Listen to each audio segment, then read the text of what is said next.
We begin with Poplicola,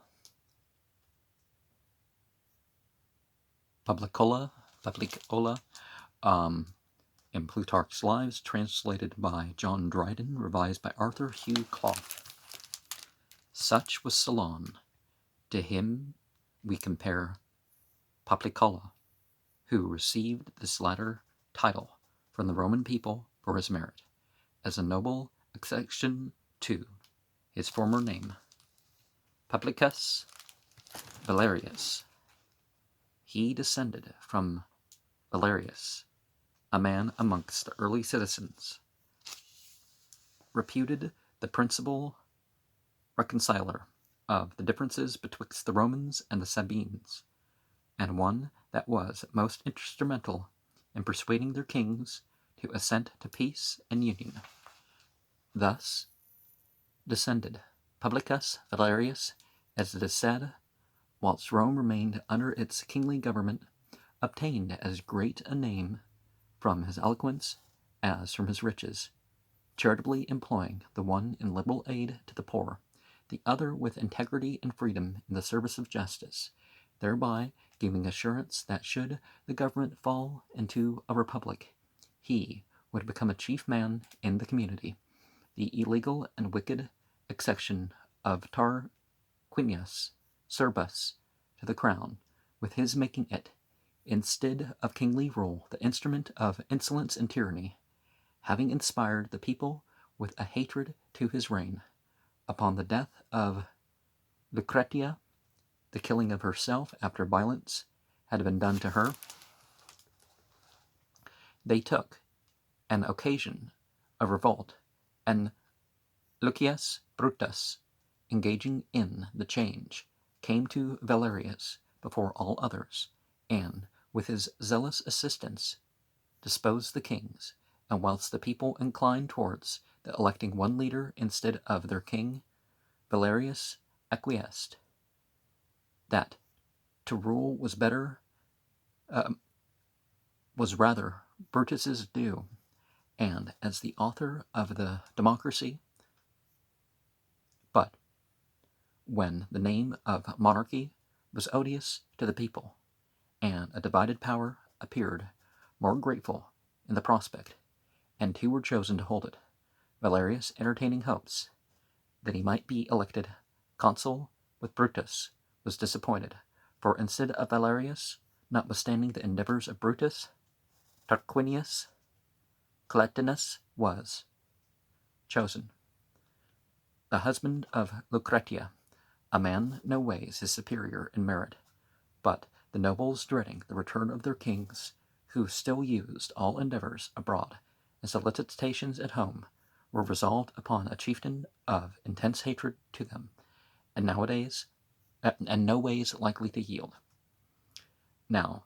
Valerius was troubled that his desire to serve his country should be doubted, because he had sustained no private injury from the insolence of the tyrants. He withdrew from the Senate and practice of the bar, quitting all public concerns which gave an occasion of discourse and fear too,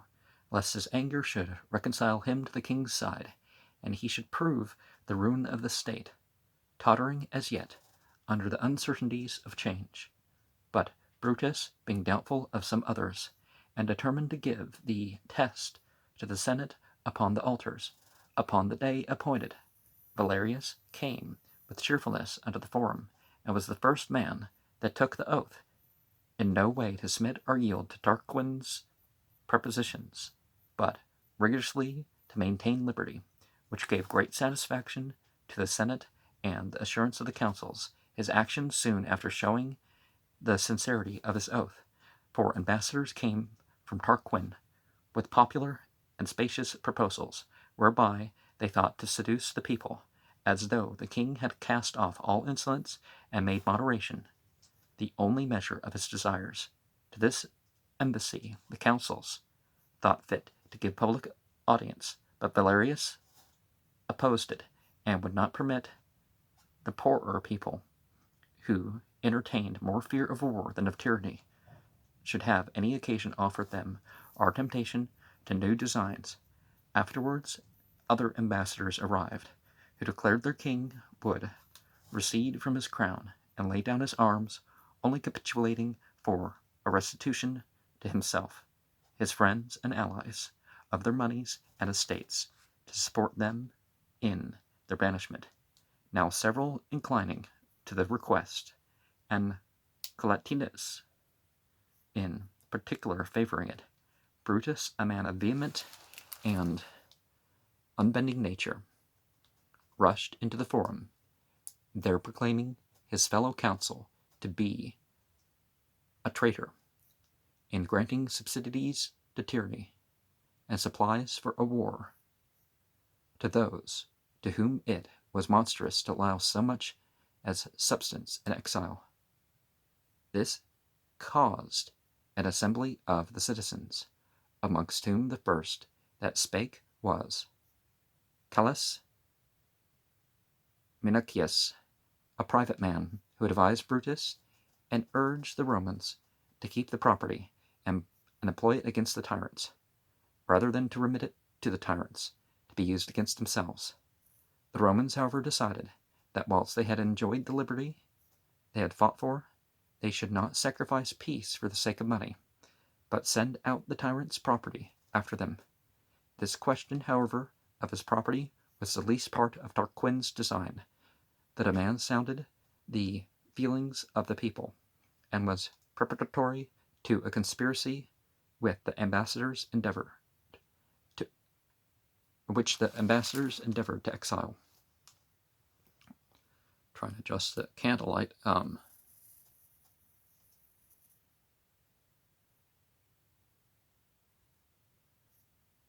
Endeavored to excite. Okay.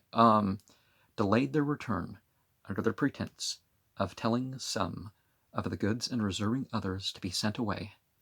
till in fine they corrupted two of the most eminent families in Rome, the Aquilian, which had 3, and the Vitellian, which had 2 senators. These all were, by mother's side, nephews to Collatinus, besides which Brutus had a special alliance to Vitellii from his marriage with their sister, by whom he had several children, 2 of whom their own age, their near relatives, and daily companions. The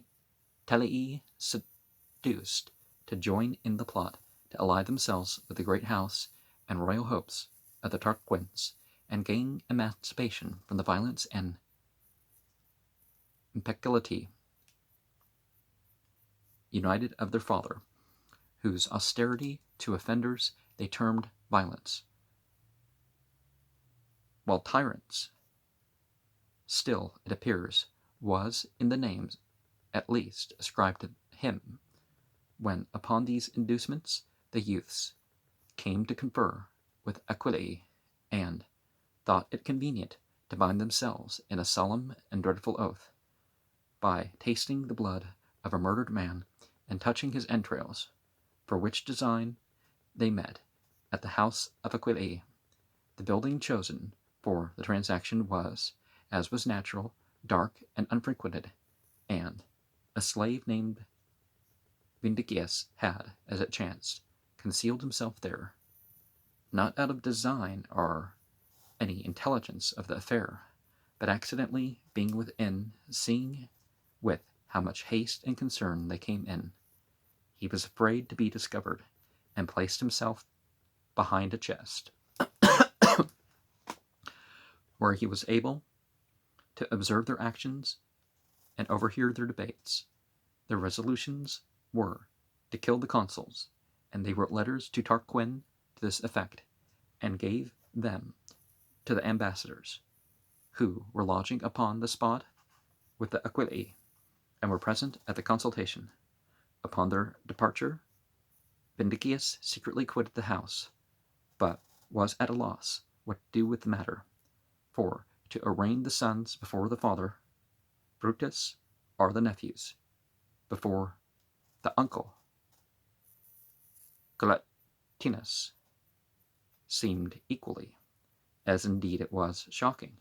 Yet he knew no private Roman to whom he could entrust secrets of such importance. Unable, however, to keep silence, and burdened with his knowledge, he went and addressed himself to Valerius, whose known freedom and kindness of temper were an inducement, as he was a person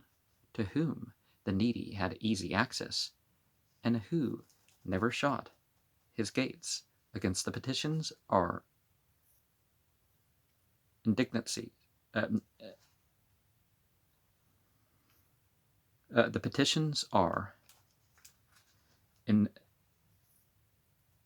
indigences of humble people. But when Vindicius came and made a complete discovery to him, his brother Marcus and his own wife being present, Valerius was struck with amazement, and by no means would dismiss the discoverer, but confined him to the room and placed his wife as a guard at the door, sending his brother in the interim to beset the king's palace and seize, if possible, the writings there, and secure the domestics, whilst he, with his constant attendance of clients and friends, and a great retinue of attendants, repaired to the house of the Aquilii, who were, as it chanced, absent from home, and so, forcing an entrance through the gates, they lit upon the letters, then lying in the entrance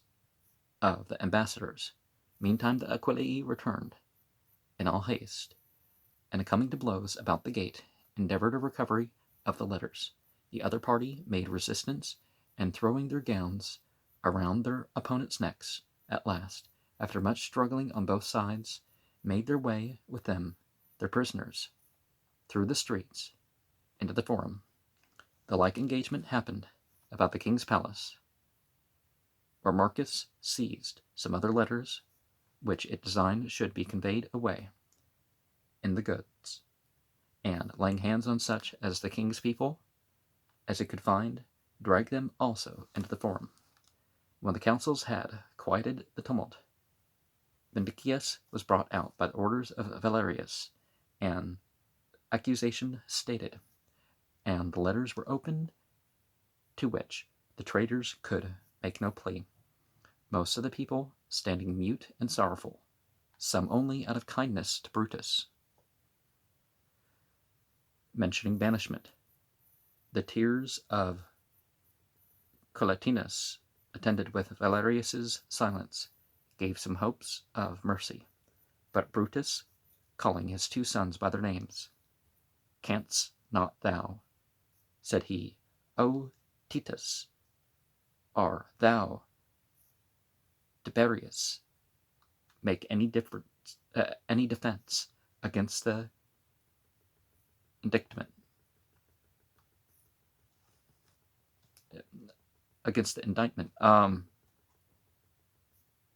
The questions being thrice proposed, and no reply made, he turned himself to the lictors and cried, "What remains is your duty." They immediately seized the youths and stripped them of their clothes, bound their hands behind them, and scourged their bodies with their rods. Too tragical a scene for others to look at. Brutus, however, is said not to have turned aside his face, nor allowed the least glance of pity to soften and smooth his aspect of rigor and austerity, but sternly watched his children suffer, even the lictors, extending them on the ground, cut off their heads with an axe, then departed, committing the rest to the judgment of his colleague, as action truly open alike to the highest commendation and the strongest censure, for either the greatness of his virtue raised him above the impressions of sorrow, the extravagance of his misery took away all sense of it,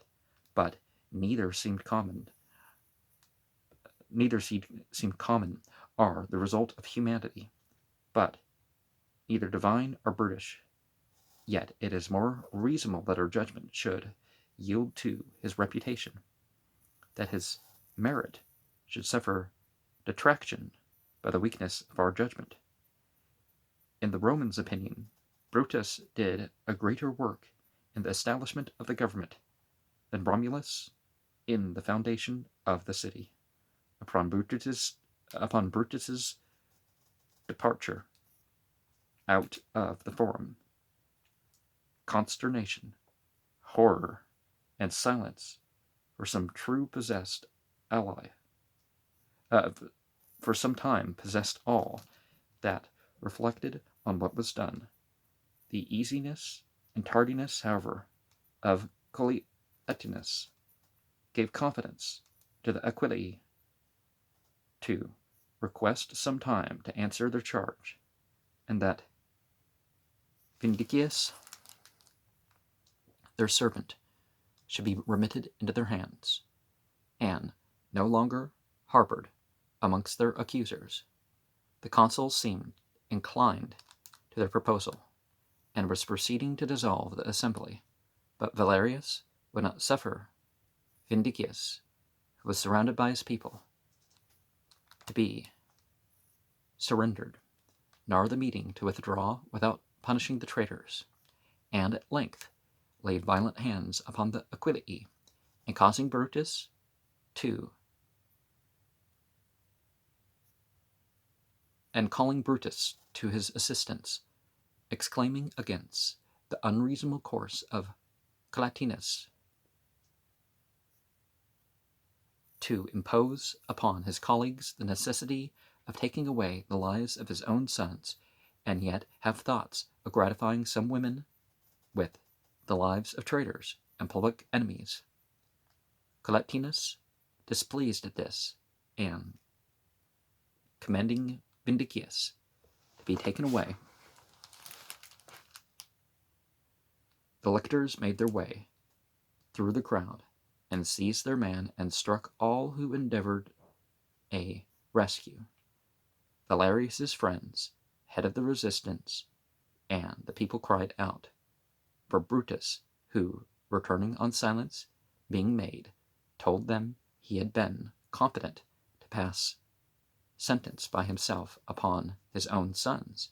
but left the rest to the suffrages of the free citizens. Let every man speak that wishes, and persuade whom he can. But there was no need of oratory, for it being referred to the vote, they were returned condemned by all the suffrages, and were accordingly beheaded. Now, an important thing that's necessary for justice is that whether you know the person or not, you're advocating for the same, that this isn't allowed, that whatever punishment is going to come through is, Collatinus's relationship to the kings had indeed already rendered him suspicious, and his second name, too, had made him obnoxious to the people, who were loath to hear the very sound of Tarquin. But after this had happened, perceiving himself an offense to everyone, he relinquished his charge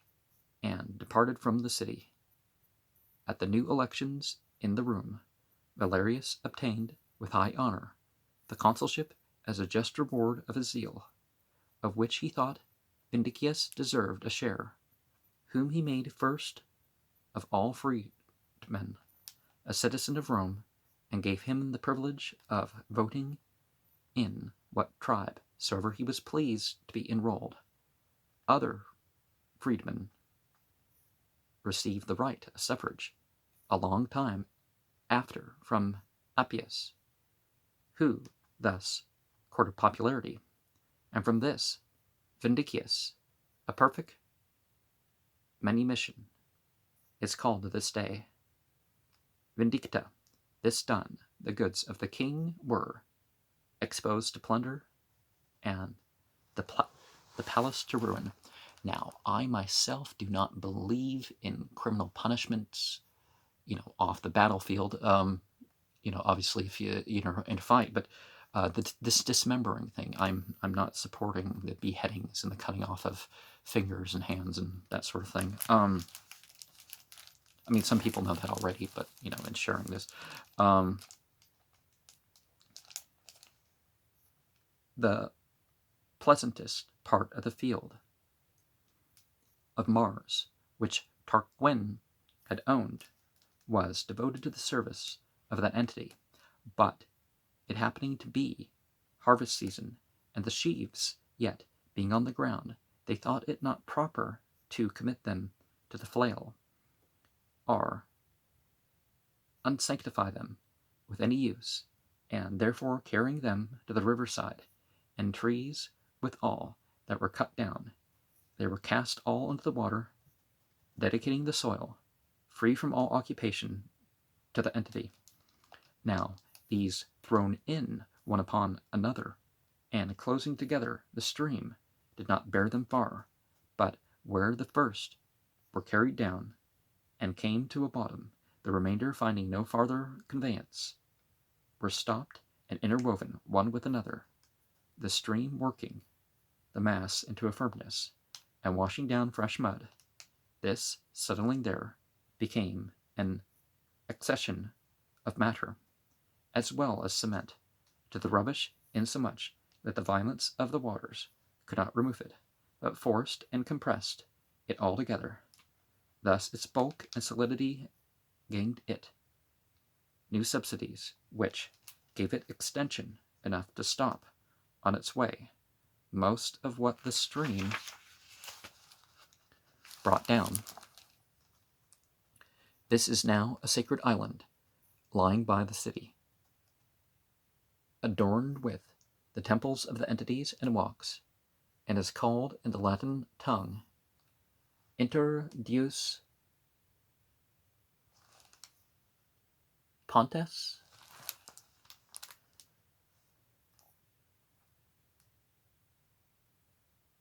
Yeah, I'm sure that's Pontus. Some missing parts of some letters in the print. Though some say this did not happen at the dedication of Tarquin's field, but in after times when Tarquinia, a Vestal priestess, gave an adjunct field, an adjacent field to the public, and obtained great honors in consequence, as, amongst the rest, that of all women her testimony alone should be received. She had also the liberty to marry, but refused it. Thus some tell the story. Now, if you pay attention to the passage in Surah 2 of Al-Quran, you do not find this idea that a woman's testimony is equal to two men. It doesn't say that. It actually gives a woman an advantage. Now, if one woman wants to testify and by herself, that's allowable by that passage. And even the Shafi scholars admit that. But if the Quran does not say that, whatever scholars thought doesn't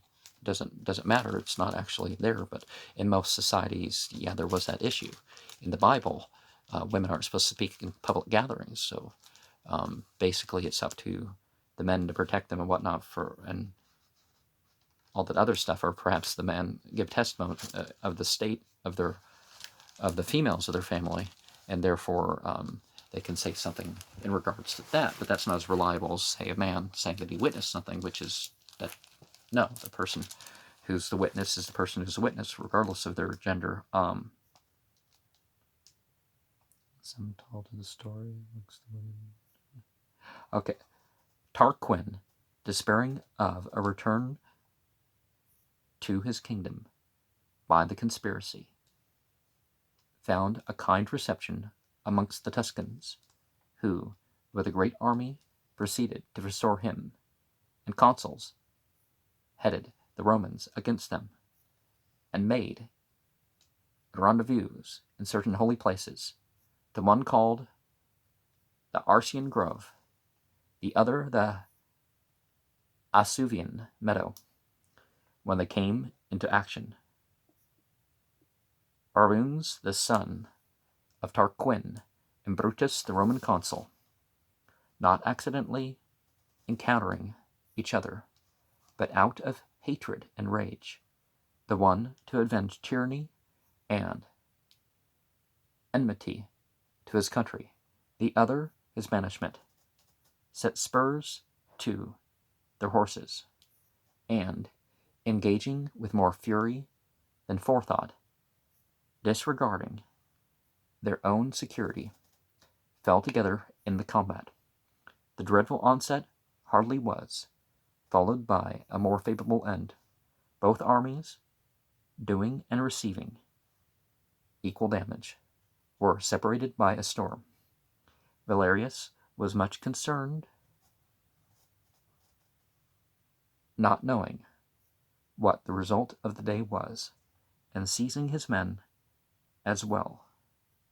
dismayed at the sight of their own dead, as rejoiced at the loss of the enemy.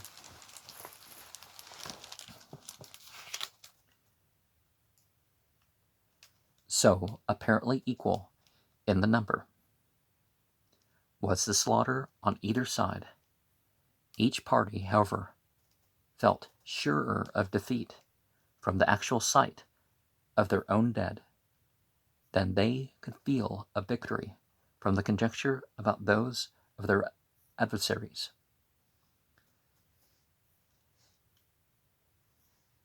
Even if it was overwhelmingly clear, it's still quite a defeat to lose a bunch of your own men in the process. The night being come, and such as one might presume must follow such a battle, and the armies laid to rest, they say that the grove shook and uttered a voice, saying that the Tuscans had lost one man more than the Romans, clearly a divine announcement, and the Romans at once received it with shouts and expressions of joy, whilst the Tuscans, through fear and amazement, deserted their tents, and were, for the most part, dispersed, the Romans falling upon the remainder, amounting to nearly 5,000, took them prisoners, and plundered the camp. When they numbered the dead, they found on the Tuscan side 11,300, exceeding their own loss by but one man. This fight happened upon the last of February, and Valerius triumphed in honor of it, being the first consul that drove in with a 4-horse chariot, which sight both appeared magnificent and was received with admiration, free from envy or offense, as some suggest, on the part of the spectators. It would not otherwise have been continued with so much eagerness and emulation through all the after ages. The people applauded likewise the honors he did to his colleague, in adding to his obsequies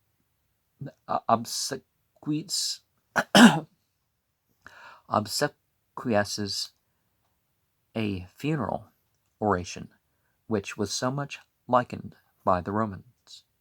and found so good a reception that it became customary for the best men to celebrate the funerals of great citizens with speeches in their commendation, and their antiquity in Rome is affirmed to be greater than in Greece, unless with the orator Anaximenes we make Solon the first author. In Thelema, they have the idea of the greater feast for deaths than than life. But